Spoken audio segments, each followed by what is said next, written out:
வணக்கம். சுப்பிரமணியம் யோகாமணி சேனலுக்கு உங்களை அன்புடன் வரவேற்கிறேன். இன்றைக்கி மதுரைக்கு வந்திருக்கிறோம். மதுரையில் தெற்கு கோபுரத்துக்கு எதிர்க்க இருக்கிற சொக்கப்பநாயகன் தெருவில் ரமண மகரிஷி வாழ்ந்த இடம். அங்கே வந்திருக்கோம். உள்ளே போய் பார்க்கலாம் வாங்க. அனைவருக்கும் அன்பு வணக்கம். திருமதி சுப்பிரமணியம். நம்ம இப்போ நிற்கிறது ஸ்ரீ ரமண மந்திரம். இங்கே தான் நிற்கிறோம். திருவண்ணாமலை ஸ்ரீ ரமணாசிரமத்துக்கு பாத்தியப்பட்டது. 21/11 சொக்கப்பநாயக்கன் தெரு, மதுரை. இங்கே பாராயணம், பூஜை, சத்சங்கம், சகஸ்ரநாமார்ச்சனை எல்லாமே நடக்கும். இங்கே தான் அவர் இருந்திருக்கிறாரு. இங்கேருந்து அவர் கிளம்புறப்போ அவர் கைப்பட எழுதி வச்சுருக்கிறாரு, இத்தனாம் தேதி நான் இங்கேருந்து கிளம்புறேன் அப்படின்னு சொல்லிட்டு. அந்த கையெழுத்து பிரதியை இங்கே கண்ணாடி போட்டு மாட்டி வச்சுருக்குறாங்க. பார்க்கலாம், பாருங்கள். ஸ்ரீ ரமண மகரிஷியின் திருவுருவப் படம். எல்லோரும் வணங்கிக்குவோம். எத்தனையோ பேருக்கு ஞானத்தை அளித்த பகவான், அவரை வணங்கிக் கொள்ளுங்க. அற்புதமான ஒரு அமைதி நிலவுகிறது இங்கு. இங்கே பாருங்கள். இவர் 30/12/1879 திருச்சூரில் பிறந்தார். இங்கே தான் மதுரையில் உயர்நிலைப் பள்ளியில் படிக்கிறப்போ அவர் இந்த வீட்டில் வசித்தாராம். அவர் வசித்த இடத்துல நம்மளால் நிற்க முடியுதுங்கிறதே நம்ம பண்ண பாக்கியம், புண்ணியம். 1896 ஜூலையில் இந்த வீட்டு மாடி அறையில் இருக்கிறப்போ அவருக்கு மரண பயம் ஏற்பட்டதாம். அதனை ஆராய்ந்து ஆன்ம ஞானம் அடைந்தாராம். இங்கேருந்து ஆகஸ்ட் 29 கிளம்பி செப்டம்பர் 1 திருவண்ணாமலையை அடைந்திருக்கிறார்.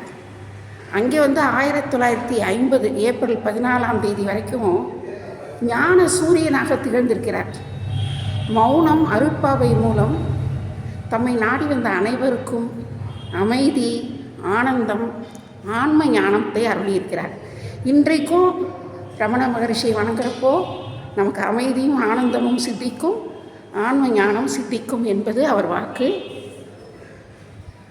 இதோ பாருங்கள், அவர் எழுதி வச்ச அவரோட கையெழுத்து. இந்த இடத்த விட்டு கிளம்புறேன்.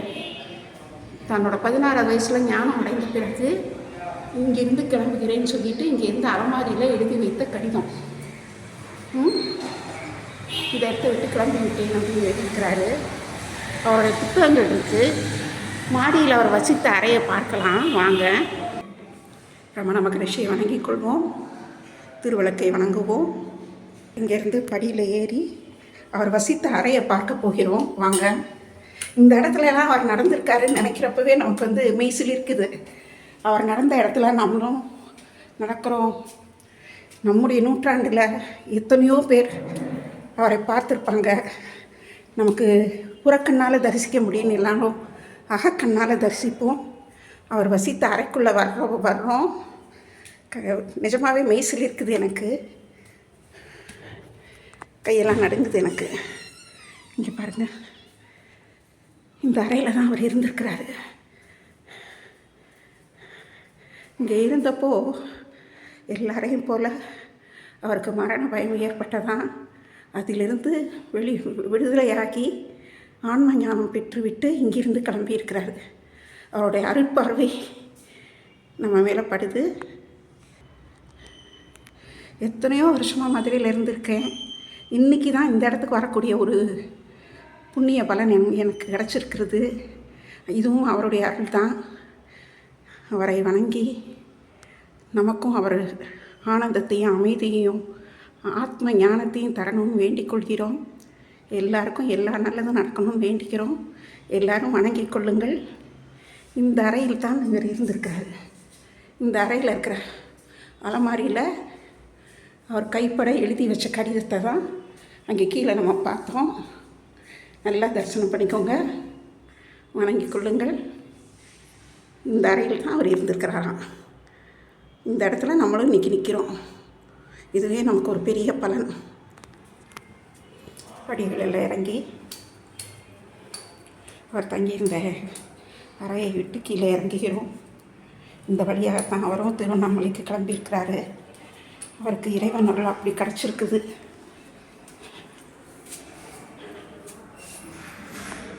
அற்புத தரிசனம், மன நிறைவு, இது நமக்கு இன்னைக்கு கொடுத்து வச்சுருக்குது.